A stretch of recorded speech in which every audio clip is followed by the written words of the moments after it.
What chance does a boy have when the judge has already decided he's guilty before the trial even begins?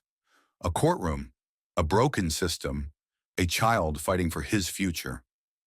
Malik, just 14 years old, sat rigid in the defendant's chair, his knees trembling slightly beneath the wooden table.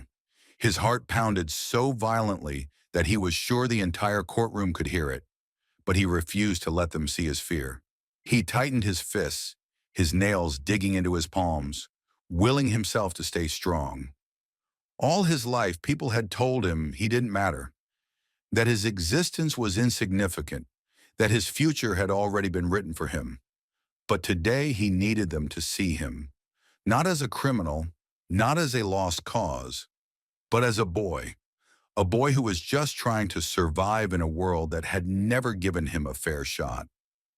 Yet here he was, accused of a crime he didn't commit, his future hanging by a thread. The murmurs in the courtroom felt like whispers of doubt, of judgment, of sentences being handed down before he had even spoken. But Malik's eyes never wavered from the man who would decide his fate, Judge Robert Harrison. The judge studied Malik's file with cold, detached scrutiny, as though flipping through the pages of a story he had read 100 times before. He had seen kids like Malik before, troublemakers, delinquents, boys from broken homes with no one to guide them. And in his mind, Malik was no different. His fate had been decided long before he walked into this courtroom. Judge Harrison adjusted his glasses, the slightest furrow in his brow revealing his thoughts. Boys like you don't change. Malik shifted in his seat, his body tense. His mother had always told him he could be anything if he worked hard enough. But in this room, in front of these people, that belief felt like a distant dream. No one here saw his long hours working after school to help his mother. No one saw the way he protected his little sister when she cried in the night. No one saw the kindness in his heart, the hope he still clung to despite everything. All they saw were his worn clothes, his dark skin, his address on the wrong side of town. Malik Williams, Judge Harrison's voice rang out, cold and impassive. You are accused of theft. Your record speaks for itself. Disruptions at school, petty crimes, dishonesty with authorities. The words sliced through Malik like a blade. He had never stolen a thing in his life, but the truth didn't matter. They saw his record, his background, his circumstances, and that was enough. His mother had tried to prepare him for this. People will judge you by what they see, not by who you are, she had said, and you will have to fight harder to prove them wrong. Today was that fight. Judge Harrison's gaze didn't waver. Do you have anything to say for yourself? Malik swallowed, his throat dry, but he forced himself to stand. His legs trembled beneath him, but his voice, though barely above a whisper, was steady. I didn't do it, he said. I'm not a thief. I just want to be treated like everyone else. But nobody believes me. The room fell into an eerie silence, thick with tension. The weight of every gaze pressed down on him, dissecting him, judging him. For the first time in his life, Malik felt completely exposed. But for the first time, he didn't care. He wasn't going to let them define him. Judge Harrison studied him for a moment before shifting his attention to the prosecutor, who gave the smallest nod, a silent confirmation of what the judge already believed. Harrison exhaled sharply and placed the file down. You may sit, Malik. The words were clipped, dismissive, like he had already made up his mind.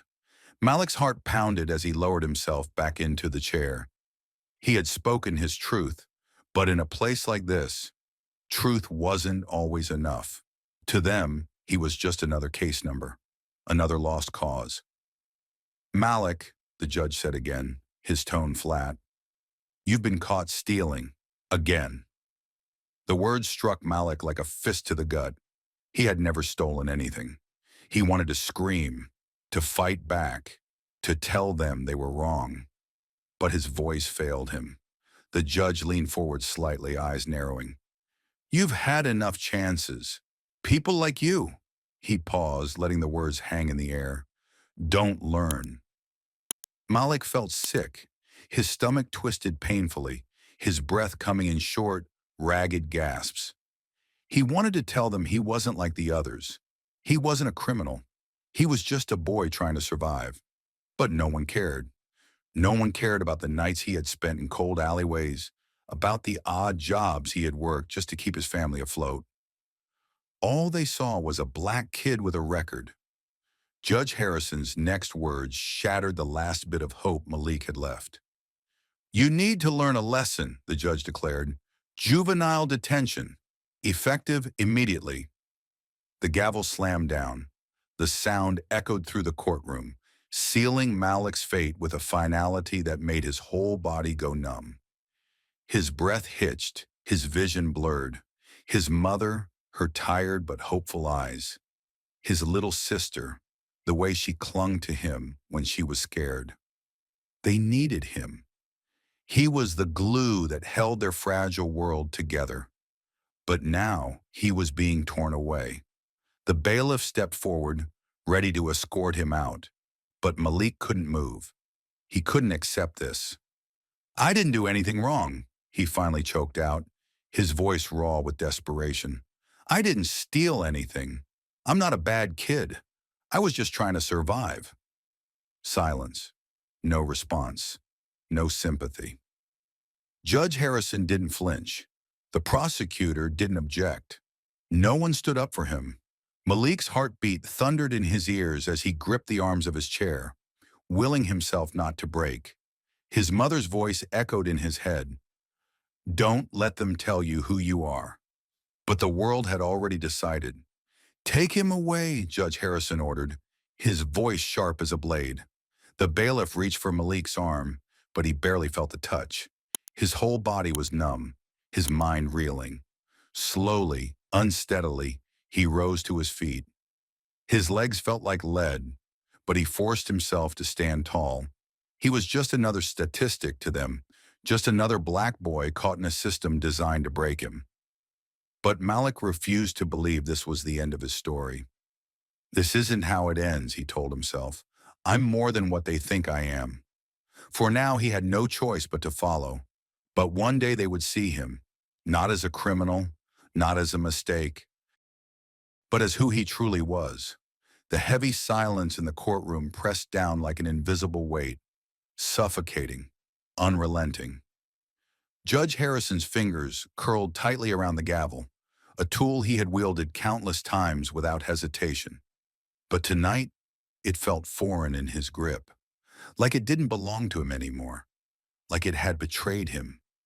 The murmurs from the spectators had faded, replaced by an eerie stillness as all eyes locked onto him, waiting, expecting the same cold, merciless ruling he had handed down so many times before.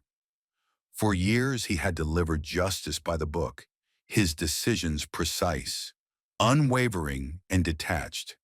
He had never allowed emotions to tangle themselves within the law. He had told himself that was what justice required, fair, impartial, and blind. But now as he stared at the boy standing before him, he felt something crack deep inside him, something raw and painful. The truth clawed at him, demanding to be acknowledged, and for the first time in his long career, the gavel in his hand trembled. Malik stood before him, not just a defendant, not just another statistic, but his blood, his family. The boy's dark eyes held a quiet pain, a pleading that he tried so hard to mask behind his stubborn resolve. He had been fighting his whole life, fighting to be seen, to be heard, to be believed.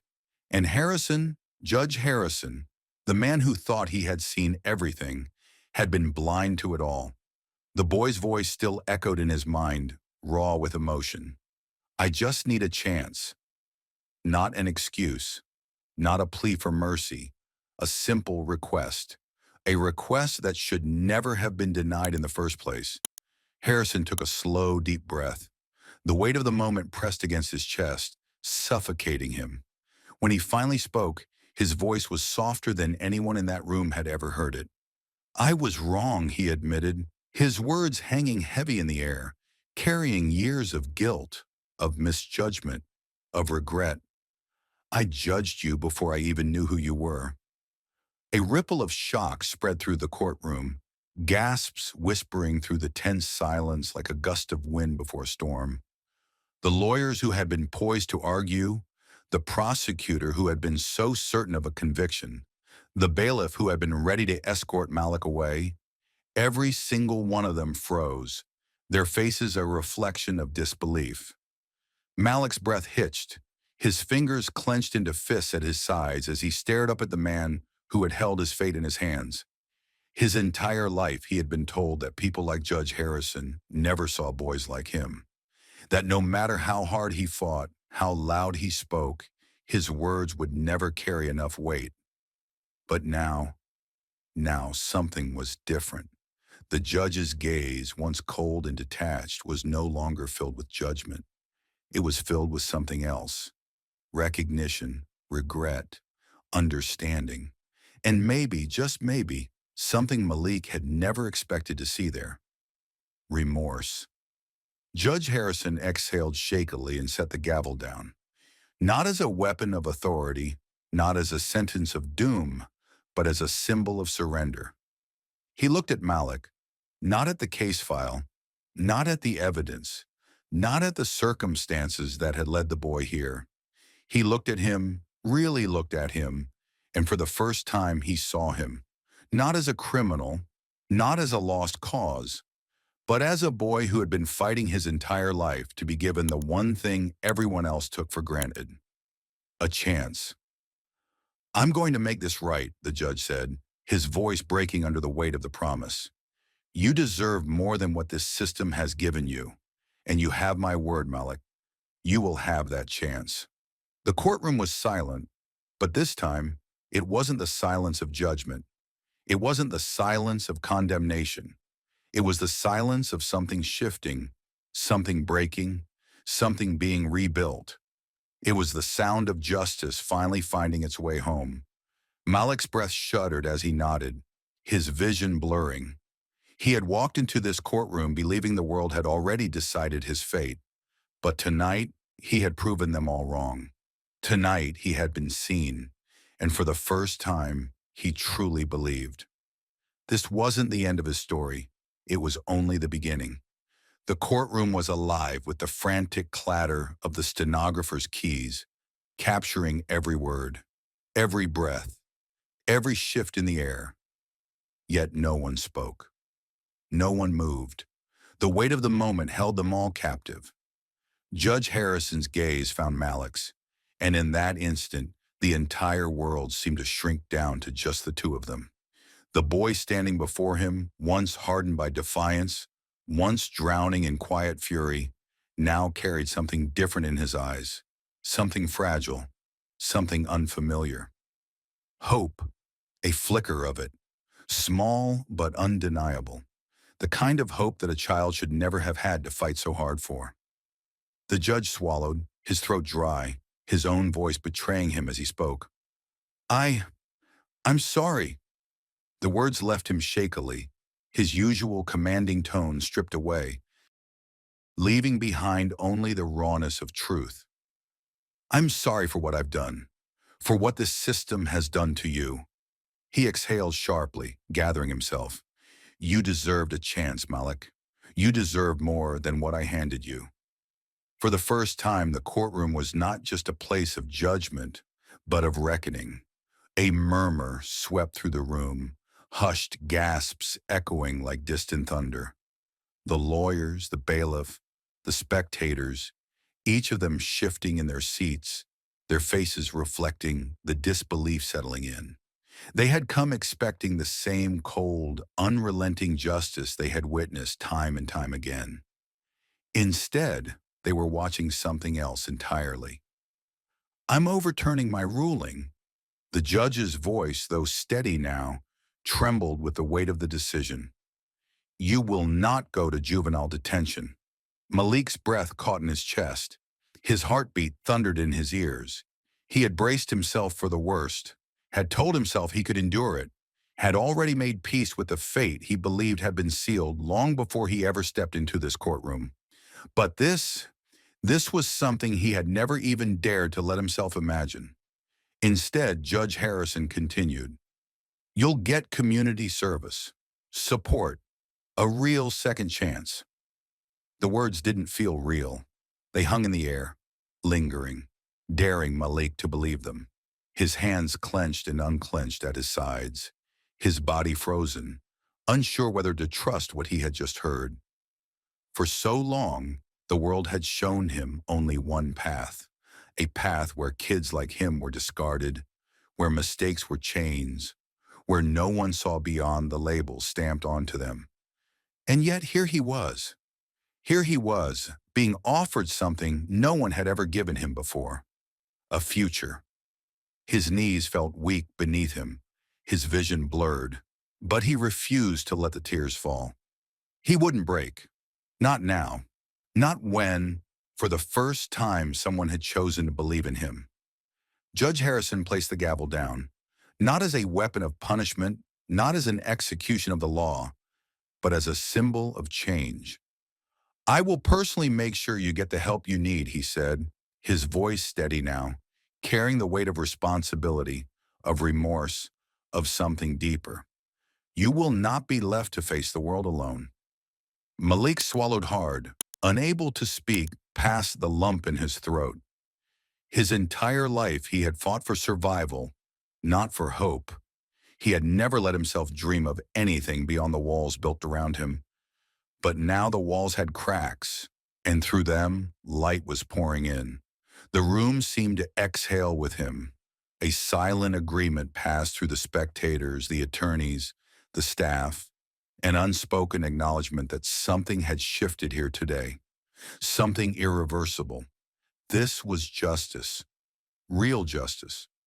As Malik walked toward the exit, his steps lighter than they had ever been, he paused for a moment. He turned, his eyes finding Judge Harrison's one last time. And in that glance, in the silence that passed between them, an understanding was formed. Neither of them would be the same after today. Judge Harrison sat still in his seat long after the courtroom had emptied. The gavel lay motionless on the desk, no longer just a tool of the law, but a symbol of something far greater. He had spent years making decisions that felt final, absolute. He had believed in a system that told him rules were the only thing that mattered. But now, for the first time, he questioned it all. The weight of his past rulings bore down on him, the faces of countless boys like Malik flickering through his mind. How many of them had he failed? How many had he condemned without ever truly seeing them? Justice had always been black and white to him, until today. Today he had learned that justice was not about laws alone. It was about people, about understanding the lives behind the cases, about seeing the humanity in those who had been cast aside. He let out a slow breath, his hands still trembling slightly. He had spent his entire career upholding a system that was built on punishment rather than redemption. But maybe, just maybe, it wasn't too late to change that. Maybe justice wasn't broken. Maybe it just needed to be seen differently. His eyes drifted toward the door Malik had walked through, a small, bittersweet smile forming at the corner of his lips. The boy had walked into this courtroom believing the world had already decided his fate. And today, he had walked out knowing that fate could be rewritten.